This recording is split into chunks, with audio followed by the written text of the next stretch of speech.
ہی موجود ہیں. صحیح. تو ابھی آپ مسافر نہیں ہوئے. مسافر آپ اس وقت ہوں گے جبکہ آپ اپنے شہر کی آبادی سے باہر نکل جائیں. تو لہٰذا اگر یہ اوقات کار جو ہے وہ ہمارے صبح صادق کے اوقات میں آ رہے ہیں، صبح صادق کے وقت کے اندر ہم اسٹیشن پر اپنے شہر میں ہی بیٹھ کر جو ہے وہ منتظر ہیں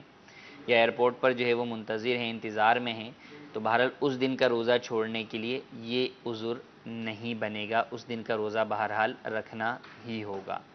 ہاں، جو صبح صادق کے وقت ہی مسافر ہے تو وہ بالکل روزہ اس دن کا چھوڑ سکتا ہے. صحیح. اب جہاں تک بات آپ نے کی کہ سفر جو ہے وہ آسان ہو گیا فی زمانہ،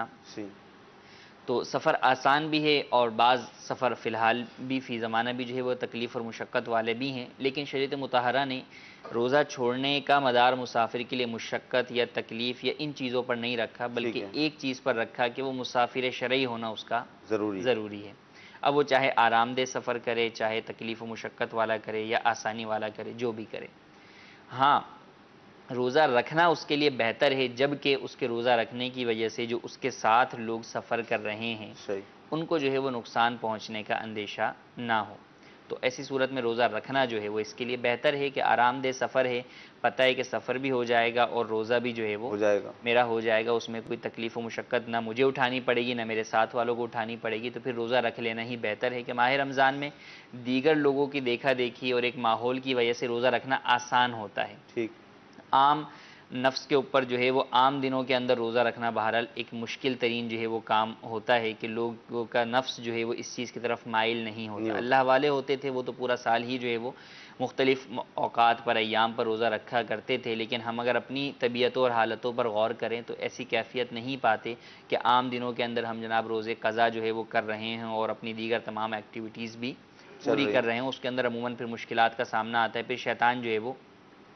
ڈیلے کرواتا رہتا ہے اور بس اوقات ایسا بھی آتا ہے کہ اگلا رمضان ہو جاتا ہے لیکن وہ پچھلے روزے جو ہے وہ قضا نہیں کیے ہوئے ہوتے.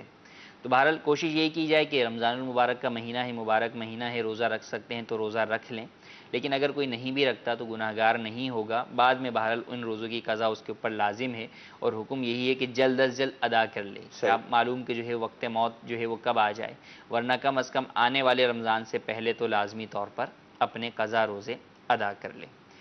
اب مسافر شرعی کے لیے ایک حکم ہے کہ جانے کا، کہ جب وہ سفر کے اوپر جو ہے وہ جا رہا ہے. اچھا، اس میں یہ بھی ضروری نہیں کہ وہ ٹریول ہی کر رہا ہو گاڑی میں یا پلین پہ، کسی اور شہر میں بھی جا کر اسٹے کیا ہے کسی کے گھر پر یا اور کسی جگہ پر، اور وہاں پر وہ مسافر شرعی ہے کہ اس جگہ پر وہ اس کا وطن اصلی نہیں ہے اور اس نے وہاں پر 15 دن یا اس سے زیادہ رہنے کی نیت بھی نہیں کی، تو وہ مسافر ہے وہاں پر. اب اگرچہ وہاں پر ہوٹل میں یا کسی کے گھر پر ٹھہرا ہوا ہو تو بھی بہرحال وہ مسافر ہے، اس کو روزہ چھوڑنے کی اجازت موجود ہے. اب اگر کوئی شخص سفر سے واپس آتا ہے اپنے شہر میں تو اب اس کی چند صورتیں ہو سکتی ہیں. ایک یہ کہ وہ جو ہے وہ سفر کر کے واپس آ رہا ہے اور اسے معلوم ہے کہ میں اپنے شہر کے اندر ضحوہ کبریٰ سے پہلے پہنچ جاؤں گا. کیونکہ رمضان کے روزے کی نیت جو ہے وہ اگر رات میں نہیں کی، سحری میں نہیں کی، تو ضحوہ کبریٰ تک آپ کر سکتے ہیں جبکہ آپ نے کچھ جو ہے وہ کھایا پیا نہ ہو جان بوجھ کر. تو لہٰذا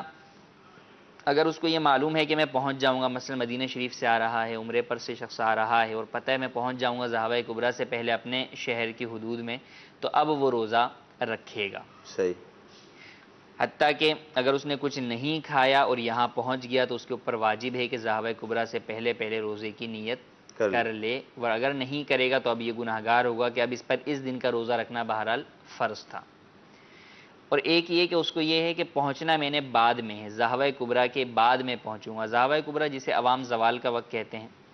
تو جب اس کے بعد پہنچے گا تو اگرچہ اس دن کا روزہ رکھنا تو اس پر واجب نہیں ہے، لیکن اگر رکھ لے گا تو بہت اچھی بات ہے. لیکن اگر نہیں رکھتا،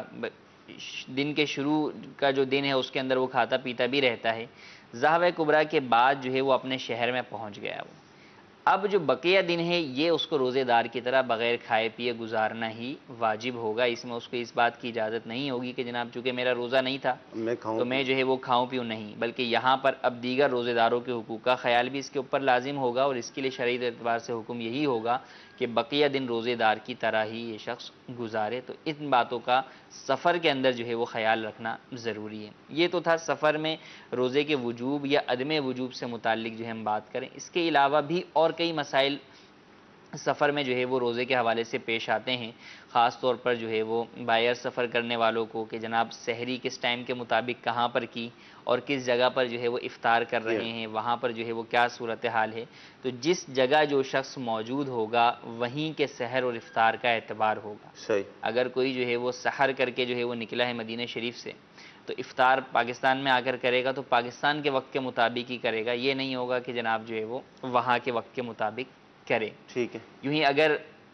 پلین کے اندر ہی جو ہے وہ وقت ہو گیا افطار کا یا سحری کا تو پھر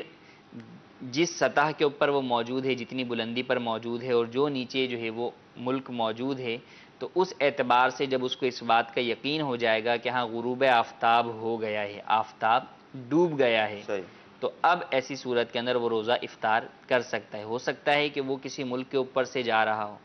نیچے اپلیکیشن میں یا ہم جو ہے وہ نقشے کے اندر دیکھیں تو جناب اس ملک کے اندر تو جو ہے وہ غروب آفتاب کا وقت ہو گیا ہو، لیکن چونکہ یہ بلندی پر ہے، اس کے سامنے سورج نظر آ رہا ہے. صحیح. اب اس کو غروب افطار کرنے کی اجازت نہیں ہوگی جب تک کہ سورج غروب نہ ہو جائے. جب سورج غروب ہونے کا اسے یقین ہو جائے گا تو پھر یہ افطار کر سکتا ہے. تو ان باتوں کا خیال رکھنا ضروری ہے. سحری کے اندر اور زیادہ جو ہے وہ احتیاط کرنی ہوگی کہ سحری کے اندر سورج جیسی چیز نہیں ہے کہ جس کو جو ہے وہ آسانی سے بندہ جو ہے وہ جج کر سکے. تو احتیاط کرتے ہوئے ہی ایک جو ہے وہ اچھی خاصی وقت کی مقدار سے پہلے ہی جو ہے وہ کھانا پینا بند کر دے. تو ان باتوں کا خیال رکھتے ہوئے روزہ رکھا جائے. ماشاءاللہ بہت پیارا مفتی صاحب نے مفصل ہمیں اس حوالے سے جواب عطا فرمایا کہ جب ایک انسان مسافر ہوتا ہے تو وہ کون سی صورتیں ہیں جس میں وہ روزہ چھوڑ سکتا ہے، جو رخصت ہے اس پر وہ عمل کر سکتا ہے. اور سفر کا جو تعلق ہے وہ مطلب یہ آسانی یا مشقت کے ساتھ نہیں ہے.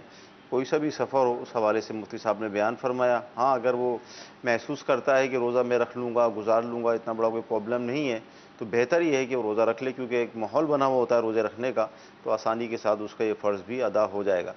اچھا حضور یہ ارشاد فرمائے کہ اب جیسے ہم مسافر بن گئے، کسی گھر میں جا کر رکے، اب اس گھر کے اندر تو ظاہر روزے رکھنے کا ماحول ہے، سحری ہو رہی ہے، افطار، تو ہمیں کیا کرنا چاہیے کہ یعنی رخصت تو ہے، اب ہم مقام پر بھی پہنچ گئے، اب سفر تو نہیں ہے، تو اب کیا کریں؟ روزہ ابھی بھی چھوڑ سکتے ہیں یا کچھ لیکن کرنا؟ شرن چھوڑنے کا تو جواز موجود ہوگا، جبکہ وہ مسافر شرعی ہے تو اس کے لیے شرن چھوڑنا جائز ہے، گناہگار نہیں ہوگا. لیکن اب کئی چیزیں اس میں جو ہے وہ آ جاتی ہیں کہ جناب درمیان میں کھانے پینے کے لیے وہ کہاں جائے گا. ہمارے ملک پاکستان میں یا دیگر بعض اسلامی ممالک کے اندر باہر جو ہے وہ روزے کے اوقات کار کے اندر دکانیں اور ہوٹلز وغیرہ بھی بند ہوتے ہیں. تو اب اس کا ان سے جو ہے وہ تقاضا کرنا، مطالبہ کرنا، یہ بھی بہرحال ایک عجیب سی چیز ہے. تو اس میں بہتر یہ ہے کہ اگر کوئی دقت اور پریشانی نہیں ہے تو ٹھیک ہے روزہ رکھ لے، کہ روزہ رکھنا تو بہرحال اس شخص کے لیے جو ہے وہ بہتر ہی ہے. اور یہاں پر ایک دوسرا پہلو بھی ہے کہ اگر کوئی اس طرح کا مہمان وغیرہ آیا ہوا ہے اور مسافر ہے تو بہرحال پھر گھر والوں کو بھی اس بات کا اہتمام جو ہے وہ دیکھنا چاہیے کہ اگر اس نے روزہ نہیں رکھا تو یہ نہ ہو کہ اگر اس نے روزہ نہیں رکھا تو وہ پورے دن جو ہے وہ بھوکا پیاسا ہی جو ہے وہ رہے. تو دونوں طرف سے جو ہے وہ ہے کہ یہ بھی ان کی رعایت کرتے ہوئے روزہ رکھے تو اچھا ہے، اور انہیں چاہیے کہ چونکہ اس نے روزہ نہیں رکھا اور اس کے پاس شرعی جو ہے وہ جواز موجود ہے روزہ نہ رکھنے کا، تو اب اس کو جو ہے وہ ان کے لیے کھانا پینا دینے میں کوئی حرج نہیں ہے، تو وہ دے سکتے ہیں. تو انہیں بھی اس بات کا خیال رکھنا چاہیے. ویسے علم دین کی جیسے کمی ہم محسوس کرتے ہیں تو ایسا بھی ہو سکتا ہے کہ گھر والے کہیں یار کیسا عجیب مہمان ہے، سب روزہ رکھ رہے ہیں اور دیکھو یار روزہ نہیں رکھتا، ہم سے کھانے کا تقاضا کر رہا ہے، تو کیا فرمائیں گے یہاں پر آپ؟ ایسا ہو سکتا ہے، لیکن فی زمانہ جو صورتحال ہے اس کے مقابل یوں کم لگتا ہے کہ یعنی روزہ رکھنے نہ رکھنے والوں پر اتنا زیادہ جو ہے وہ کوئی بات کرے. ہاں کوئی بہت دیندار گھرانہ ہو تو چلیں وہ جو ہے وہ اس طرح کی کوئی بات کرے، ورنہ جو صورتحال ہے لوگ ان چیزوں کو معیوب ہی نہیں سمجھتے، گناہوں کو جو ہے وہ معیوب ہی نہیں سمجھا جا رہا ہوتا. گھر کے اپنے افراد جو مقیم ہوتے ہیں جن پہ روزہ فرض ہوتا ہے کوئی روزہ نہیں رکھ رہے ہوتے، بلکہ جو ہے وہ کھانے کا تقاضا کر رہے ہوتے ہیں، اس چیز کے اوپر آپس میں لڑائی جھگڑے بھی کر رہے ہوتے ہیں. حالانکہ ان کو تو کھانا دینا بھی اس صورت کے اندر جو ہے وہ جائز نہیں ہوگا، جبکہ جس پر روزہ فرض ہے اور وہ بلا عذر جو ہے وہ روزہ چھوڑ رہا ہے تو وہاں پر جو ہے یہ گناہ پر مدد کی صورت بنے گی. تو لہٰذا اس صورتحال کے اندر جو ہے وہ دونوں ہی پہلو اپنی جگہ موجود ہیں. مدنی چینل کے ناظرین، سلسلے میں آپ کی کالز ہم شامل کرتے ہیں، آئیے کالز لیتے ہیں. سال رمضان سے پہلے مئی میں میرا ایکسیڈنٹ ہوا تھا، میرے 20 روزے رہ گئے تھے۔ اس سال میں روزے رکھ رہا ہوں الحمدللہ، اور 20 روزے جو ہیں ان کا میں فدیہ کیا دے سکتا ہوں؟ اور دوسرا میرا یہ سوال ہے کہ میرا ایک فلیٹ ہے جس کی مالیت 60 لاکھ، اور فلیٹ جو ہے وہاں سے مجھے 20,000 کرایہ آتا ہے، اس کی جو قیمت ہے وہ 50 لاکھ، تو میرے پر زکوٰۃ کس طریقے سے لاگو ہوگی؟ مفتی صاحب 2 سوال کیے انہوں نے۔ ایک تو یہ ہے کہ پچھلے سال ان کا ایکسیڈنٹ ہوا تھا، روزے جو ہے وہ باقی رہ گئے تو فدیے کا پوچھ رہے ہیں۔ جی دیکھیں فدیہ فقط شیخ فانی کے لیے ہے کہ وہ شخص جو بڑھاپے کی وجہ سے روزہ رکھنے پر قادر نہیں ہے تو وہ فدیہ ادا کرتا ہے اپنے روزوں کا، کہ اسے ابھی بھی طاقت نہیں ہے، آگے بھی اس کو کوئی امید نہیں ہے۔ اس کے علاوہ جو بعض لوگوں کے بعض وجوہات کی بنا پر، بعض جو ہے وہ حادثات کی بنا پر یا طبیعت خراب ہونے کی بنا پر روزے جو ہے وہ چھوٹ جاتے ہیں، وہ چاہے جیسے ان کی صورتحال تھی کہ ایکسیڈنٹ کی وجہ سے یا اور کوئی کسی وجہ سے جو ہے وہ بیمار ہو یا اور دیگر معاملات ہوں، تو ان میں فدیہ نہیں ہوتا۔ صحیح۔ اکثر لوگ یہ پوچھتے ہیں کہ جناب فدیہ بتا دیں کتنا ادا کر دیں، فدیہ نہیں ہوتا، ان میں آپ کو روزے ہی رکھنے پڑتے ہیں۔ صحیح۔ ان روزوں کی قضا کریں گے تو آپ پر یہی لازم تھا کہ آپ ان روزوں کی قضا کرتے، اگر نہیں کی تو بہرحال اب رمضان گزرنے کے بعد ان روزوں کی قضا کریں، لیکن بہرحال قضا ہی کرنی ہوگی، روزے کی جگہ فدیہ دینے کی یہاں پر اجازت نہیں ہوگی۔ ٹھیک۔ دوسرا سوال ان کا یہ کہ جو ہے وہ مکان یا پلاٹ ہے جی جی۔ اور جو ہے وہ مالیت انہوں نے بیان کی، اور فلیٹ جو ہے وہ کرائے پر ہے اور اس سے کرایہ بھی وصول ہوتا ہے، تو زکوٰۃ کا کیا حکم ہے؟ سب سے پہلی بات تو یہ کہ مکان یا فلیٹ یا جو ہے وہ دکان پر زکوٰۃ اس وقت ہوگی جب کہ آپ نے بیچنے کے لیے انہیں خریدا ہو، خریدتے وقت بیچنے کی نیت ہو۔ اگر بیچنے کی نیت نہیں ہے، خود اس میں رہنے کی نیت ہے، بچوں کو دینے کی نیت ہے، اس طرح کی نیت ہے تو اس کے اوپر زکوٰۃ لازم نہیں ہوگی۔ تو اگر بیچنے کی نیت ہی نہیں تھی تو زکوٰۃ ہی نہیں ہے۔ ہاں بیچنے کی نیت تھی تو ایسی صورت کے اندر جو مکان ہے اس کی تو مالیت کے اوپر زکوٰۃ لازم آئے گی، اور جو فلیٹ کی انہوں نے بات کی تو جب اسے کرائے پر دے دیا تو اب اس کی مالیت پر نہیں بلکہ اس کا کرایہ جو موصول ہوگا وہ کرایہ اگر حاجت اصلیہ میں خرچ ہو جاتا ہے تو بھی زکوٰۃ نہیں ہے۔ ہاں اگر وہ کرایہ حاجت اصلیہ میں خرچ نہیں ہوتا یا کچھ خرچ ہوتا ہے، کچھ بچتا ہے، تو اب یہ دیکھا جائے گا کہ بچ جانے والا کرایہ خود یا اس شخص کے دوسرے مال نامی سے مل کر نصاب کی مقدار کو پہنچتا ہے یا نہیں۔ اگر پہنچتا ہے تو زکوٰۃ لازم ہوگی، ورنہ نہیں۔ اچھا مفتی صاحب، ابھی جیسے ہماری سفر کے حوالے سے گفتگو چل رہی تھی اور آپ نے ارشاد فرمایا کہ جو بالخصوص سحری کا جو وقت ہے، اگر اس وقت کے دوران اس کا سفر شروع ہوتا ہے تو پھر وہاں رخصت والی صورت بنے گی، لیکن ہم عموماً دیکھتے ہیں کہ سفر ہمارا جو شروع ہوتا ہے وہ صبح ہی ہوتا ہے، یعنی فجر کے بعد 8 بجے 9 بجے، البتہ اگر کسی کی فلائٹ ہو اور وہ فلائٹ اس ایسے وقت میں ہو تو 3 گھنٹے پہلے 2 گھنٹے پہلے ایئرپورٹ پہنچتے ہیں، تو یہ جو آپ قید لگا رہے تھے اس حوالے سے ارشاد فرمائے کہ سفر عموماً رات میں شروع نہیں ہوتے اگر دیکھا جائے تو۔ جی اگرچہ رات میں شروع نہیں ہوتے، لیکن دیکھیں پرانے زمانے کے اعتبار سے دیکھیں تو جب جو ہے وہ نارمل سفر ہوتے تو رات درمیان میں بھی آ جاتی ہے بعض سفروں کے، تو وہاں پھر اگلے دن کے لیے تو بنے گا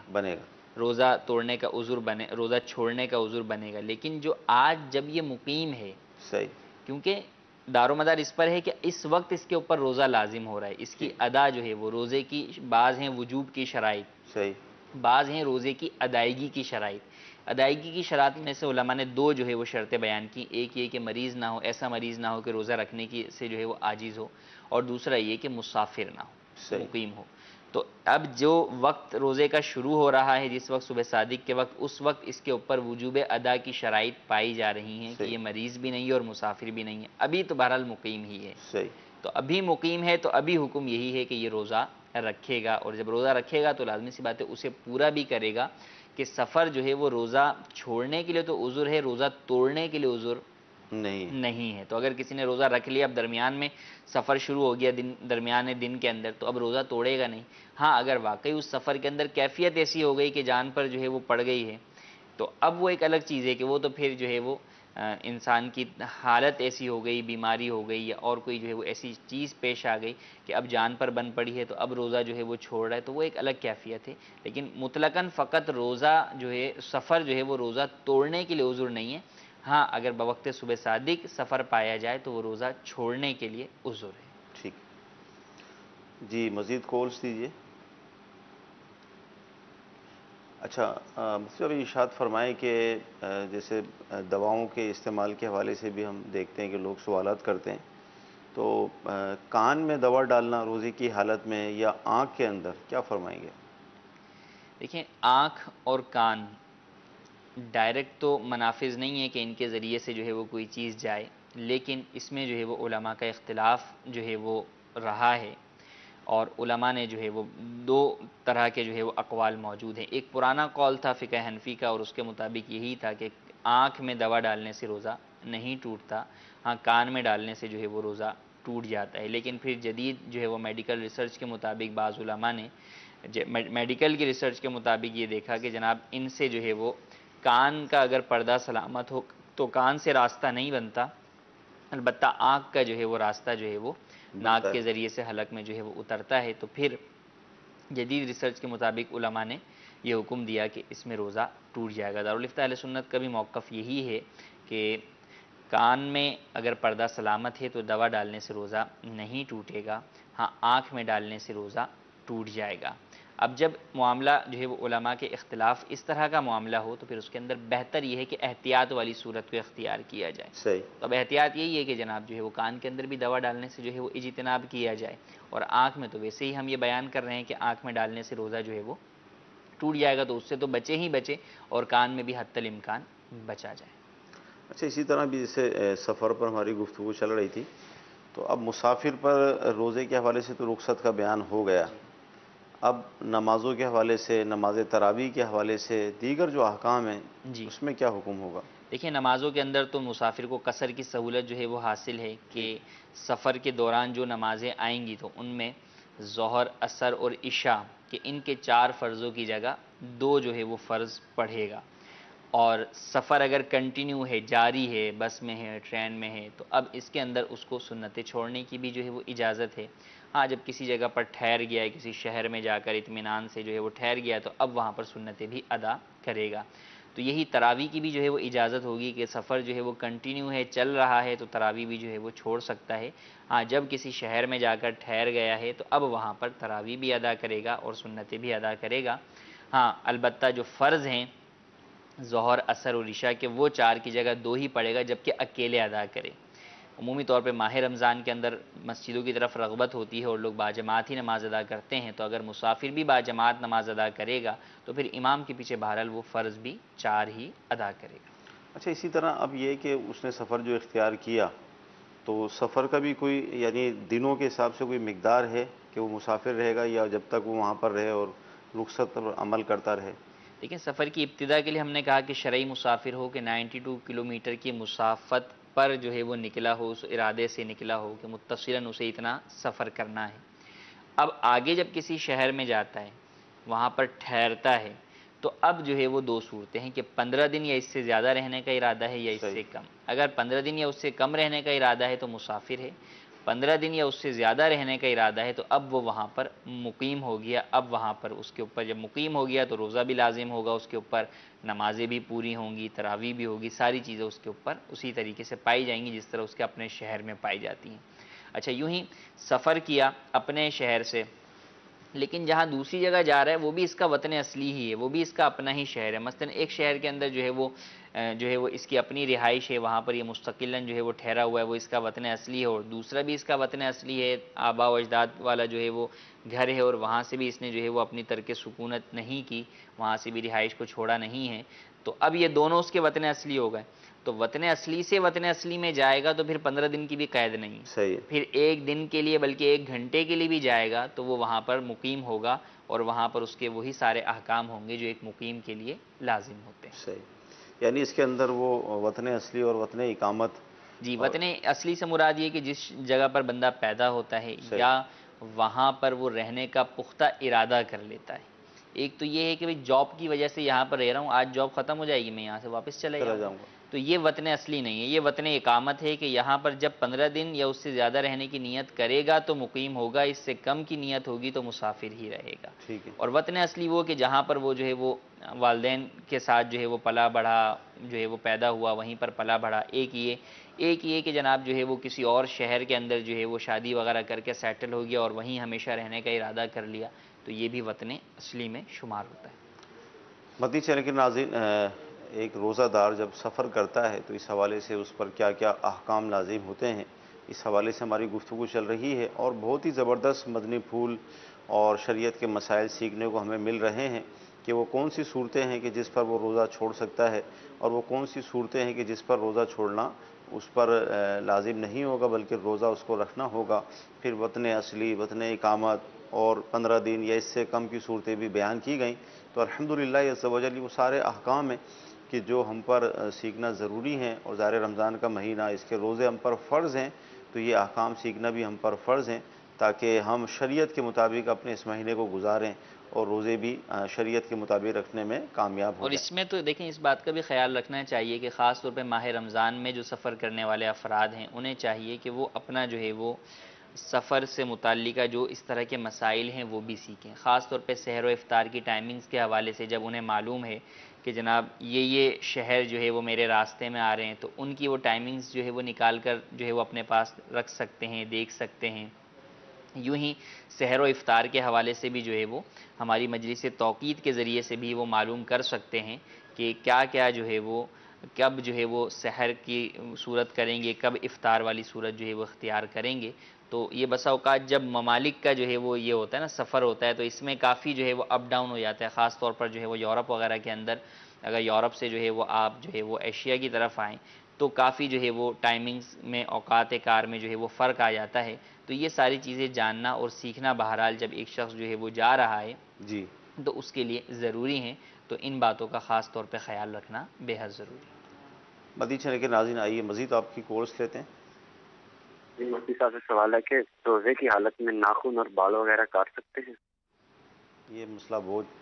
بہت یہ شاید پتہ نہیں کیوں عوام میں جو ہے وہ ایک کافی پھیلا ہوا ہے، بچپن سے جو ہے وہ سنتے آ رہے ہیں کہ جناب جو ہے وہ درجنوں ہم نے مطلب بیان کر دیا بیان کر چکے، اس کے باوجود بھی بلکہ ایک مرتبہ ایسا ہوا کہ رمضان کے اندر میں خود ہی جو ہے وہ بال کٹوانے جو ہے وہ گیا، تو کسی ایک وہ شخص بھی وہاں پر کوئی ایک تھے، تو انہوں نے مجھے دیکھ لیا تو کہ میں بال کٹوانے آیا تھا، پھر میں نے سوچا آپ کو فون کروں کہ بھئی کٹوا سکتا ہوں، لیکن جب میں نے آپ کو ہی کٹواتے ہوئے دیکھا تو میں نے کہا نہیں اب تو جو ہے وہ کٹوا سکتے۔ تو یہ یعنی ہے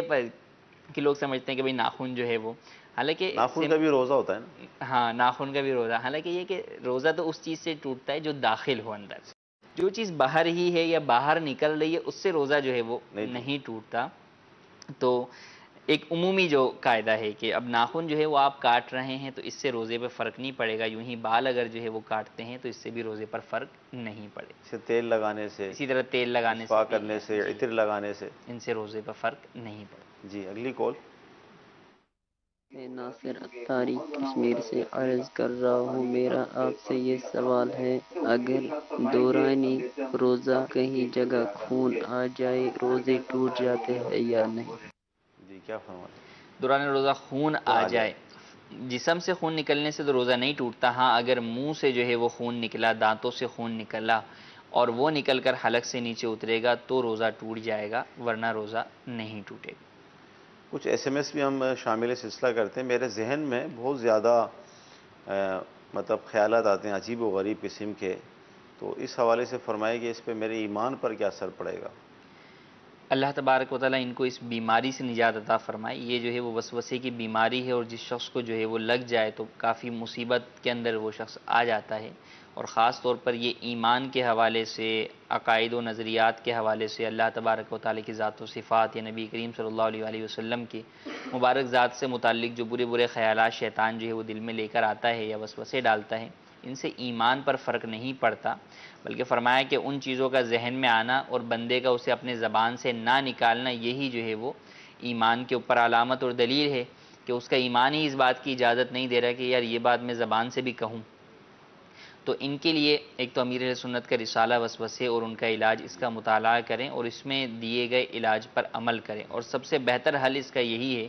کہ آپ اس وقت اپنے آپ کو کسی اور ایکٹیویٹی کے اندر مصروف کر لیں، کوئی اور چیز جو ہے وہ پڑھنا شروع ہو جائیں، کوئی اور کام کرنا شروع ہو جائیں، تاکہ ان چیزوں کی طرف سے توجہ ہٹ جائے کہ اس طرح کے مریض جب انہی چیزوں پر سوچتے رہتے ہیں تو یہ مزید وسوسے پیدا ہوتے رہتے ہیں، تو توجہ اس پر سے ہٹا لیں گے تو انشاءاللہ عز و جل فائدہ ہوگا۔ ٹھیک،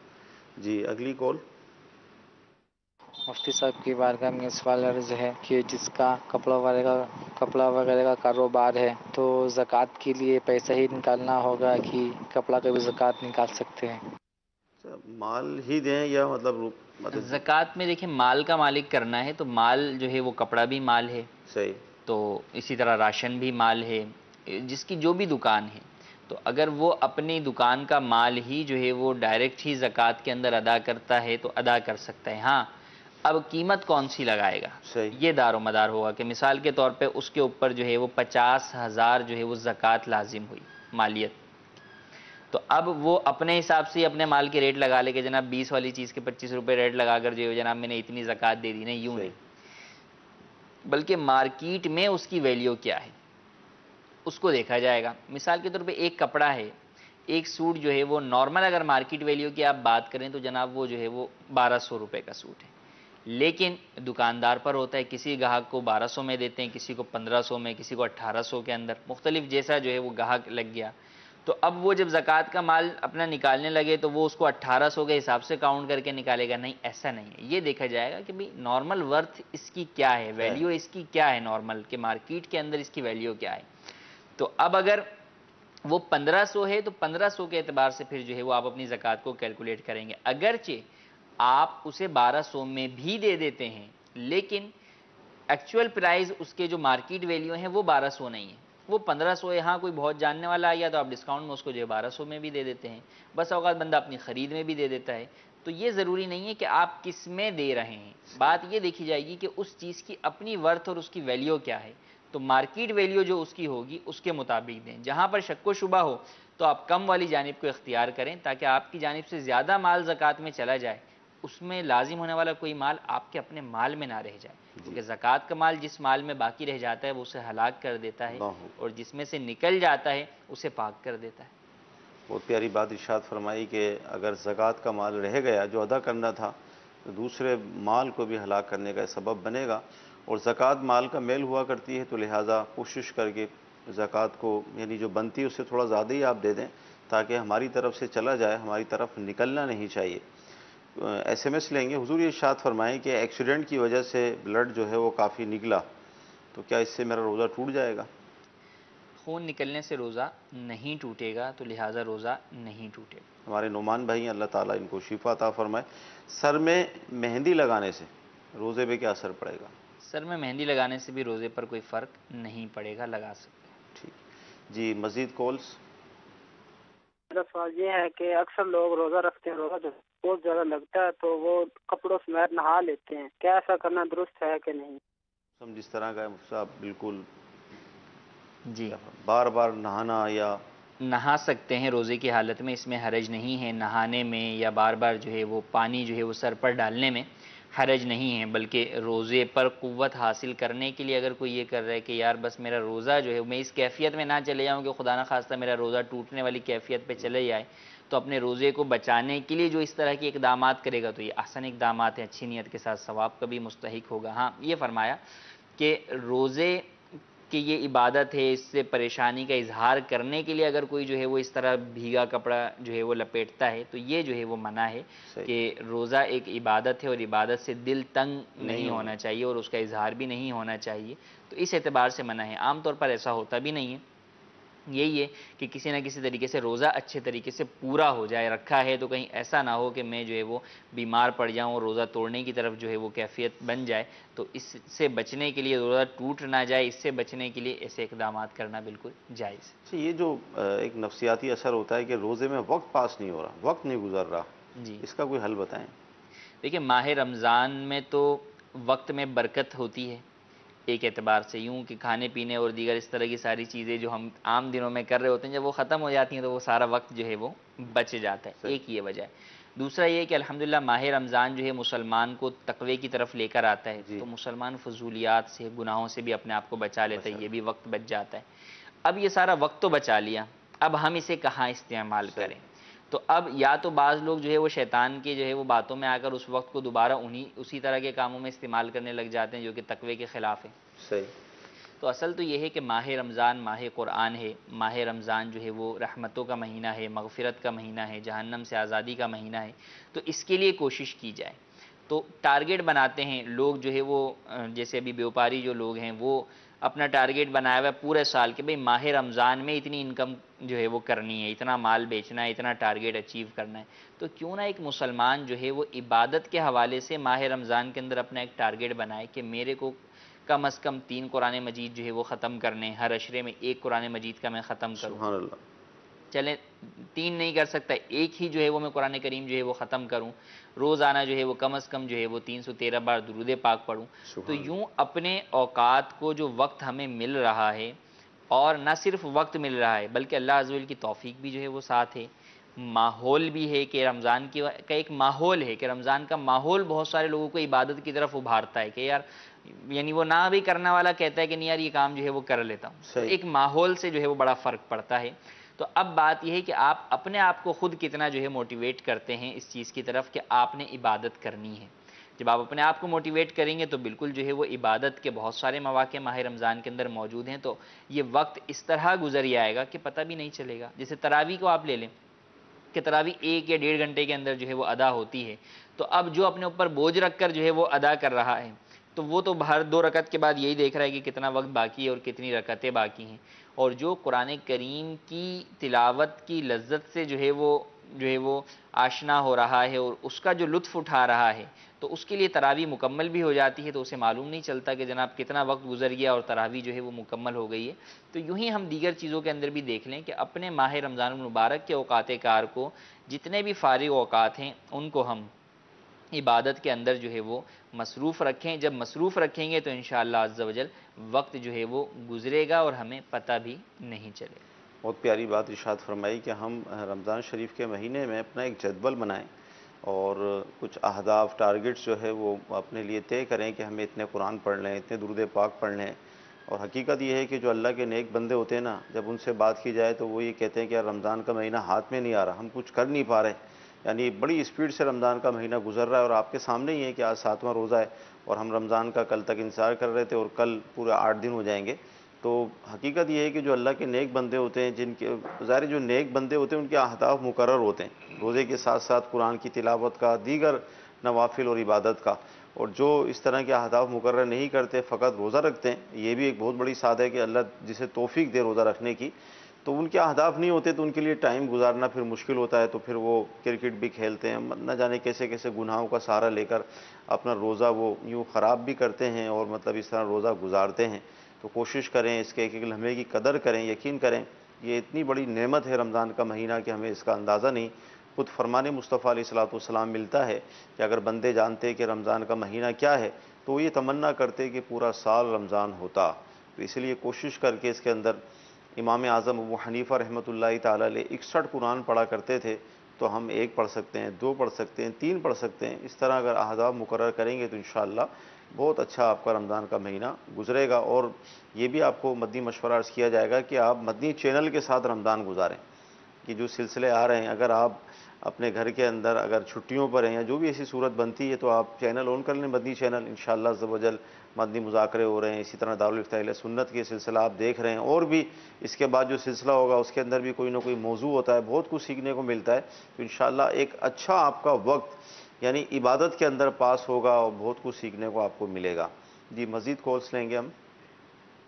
سر علی بات کر رہا ہوں کراچی سے. سر سوال میرا یہ ہے کہ زکوٰۃ جو ہے سال میں 1 مرتبہ نکال سکتے، پورا سال نکال سکتا ہے، لیکن جیسے کہ میں رمضان میں زکوٰۃ نکالتا ہوں، میرے پاس 1 لاکھ روپے رقم ہے اس رمضان میں، آنے والے رمضان میں میرے پاس رقم 4 لاکھ روپے ہو جائے گی، تو میں زکوٰۃ جو ہے پورے سال میں جو میری بڑی ہے تو میں ایک ساتھ رمضان میں نکال سکتا ہوں؟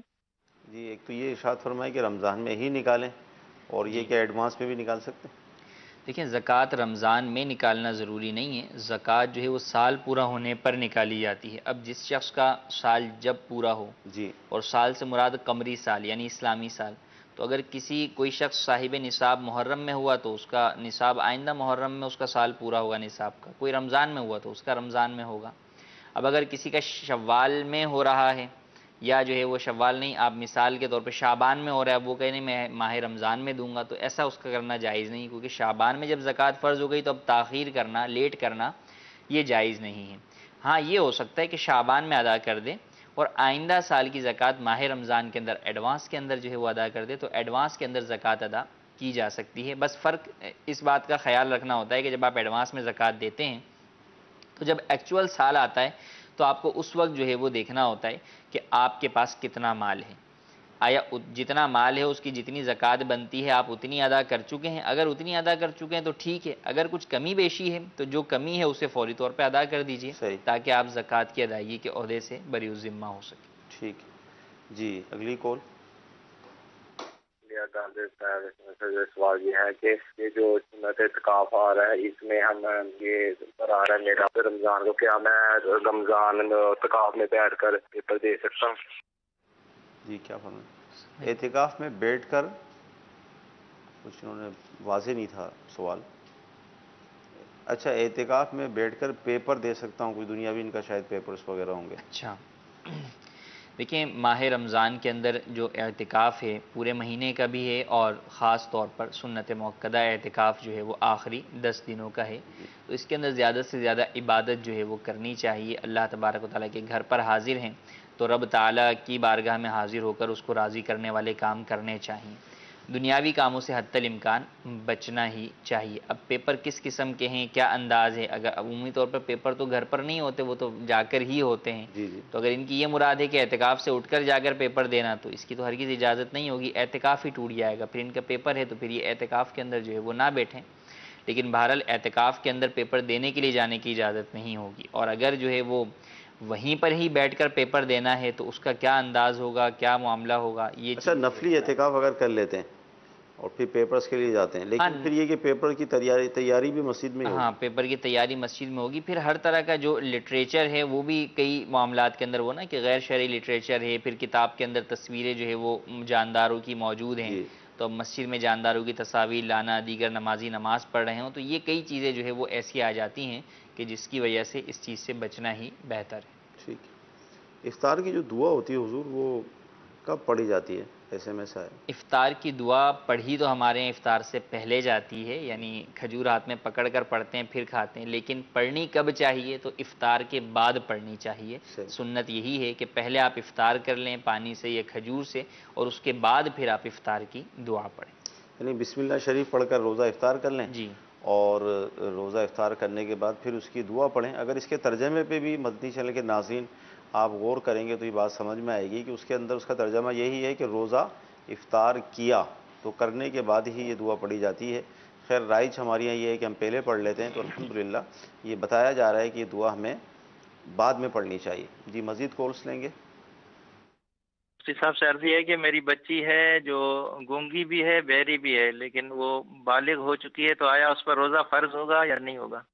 کیا فرماتے ہیں حضور؟ جی ہاں، اس کے اوپر بھی روزہ فرض ہوگا، عاقل بالغ ہے تو روزہ فرض ہوگا۔ گونگا یا بہرا ہونا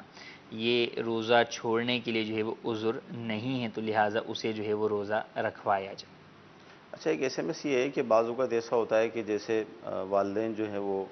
دو صورتیں بنیں گی۔ اگر والد صاحب کمانے کے حوالے سے معذور ہیں، اولاد جوان ہیں، بیٹا ہے یا بیٹی ہے، تو اگر بچے جو ہے اپنے والدین پر خرچ کرتے ہیں تو یوں شرعاً کوئی حرج تو نہیں ہے؟ یہ تو بچوں کی خوش قسمتی ہے کہ اپنے والدین کے اوپر جو ہے وہ خرچ کر رہے ہیں، کہ حدیث میں فرمایا کہ انتا و مالوک لیابیک، تو اور تیرا مال جو ہے وہ تیرے باپ کے ہی ہیں، تو اولاد کے اوپر لازم ہوتا ہے۔ یعنی ہم یہ سمجھتے ہیں کہ جناب جو ہے وہ والدین پر لازم ہے کہ اولاد کی جو ہے وہ نفقہ دیگر چیزوں کے اخراجات برداشت کریں، یہ بھی لازم ہے، لیکن نفقے کی کئی قسمیں جو ہے وہ شرعی اعتبار سے بنتی ہیں، صحیح، اور اس کے اندر یہ بھی ہے کہ بسا اوقات جب والدین جو ہے وہ عاجز ہوں، کمانے سے عاجز ہوں، نفقے کھانے سے، تو پھر اولاد پر ان کا نفقہ لازم ہوتا ہے۔ تو اب اولاد کے اندر جو ہے وہ لڑکے پر بھی لازم ہوتا ہے، اور بعض صورتوں کے اندر لڑکی پر بھی لازم ہوتا ہے، تو بالکل اولاد پر لازم بھی ہوتا ہے، اور لازم ہونے کے علاوہ ویسے بھی ان کو چاہیے کہ اپنے والدین کی خدمت کریں اور اپنا مال ان کے اوپر خرچ کریں۔ اچھا، اولاد کے اندر بھی تقسیم ہوتی ہے، مثال کے طور پہ 5-6 بیٹے ہیں، کچھ کی شادی ہو گئی، وہ الگ ہو گئے ہیں، کچھ ساتھ رہ رہے ہیں اپنے والدین کے، تو اب یہ لازم نفقہ سب پر برابر ہے، ٹھیک ہے، نفقے کا لزوم شرعی اعتبار سے سب پر ہے۔ اگر کوئی یعنی ایک یہ ہے کہ ایک اپنے ذمے لے لیتا ہے کہ بھئی ٹھیک ہے میں جو ہے وہ کر رہا ہوں، تو یوں تو دوسرے جو ہے وہ بری ہو جائیں گے، لیکن اگر کوئی بھی نہیں کرتا تو اس وجہ سے نہیں چونکہ تم والد صاحب کے ساتھ رہ رہے ہو لہٰذا تم ان کا نفقہ ادا کرو، نہیں، یہ وجہ نہیں بنے گی، صحیح، بلکہ نفقہ پھر شادی شدہ غیر شادی شدہ سب پر جو ہے وہ لازم ہوگا، جو سارے جو ہے وہ نفقہ دینے کی صلاحیت جو ہے وہ رکھتے ہیں۔ مدنی چینل کے ناظرین، سلسلہ ہوا الحمدللہ مسافر کے مسائل بالخصوص رمضان کے حوالے سے اس پر بھی گفتگو ہوئی، زکوٰۃ کے میٹرز بھی ڈسکس کیے گئے۔ ہم اللہ تعالیٰ کی بارگاہ میں دعا کرتے ہیں کہ اللہ تعالیٰ آج کا ہمارا سلسلہ اپنی بارگاہ میں قبول فرمائے، جو ہم نے سنا ہے، جو سیکھا ہے، اس پر عمل کرنے کی توفیق عطا فرمائے۔ آمین۔ صلو علی الحبیب صلی اللہ تعالی علی محمد۔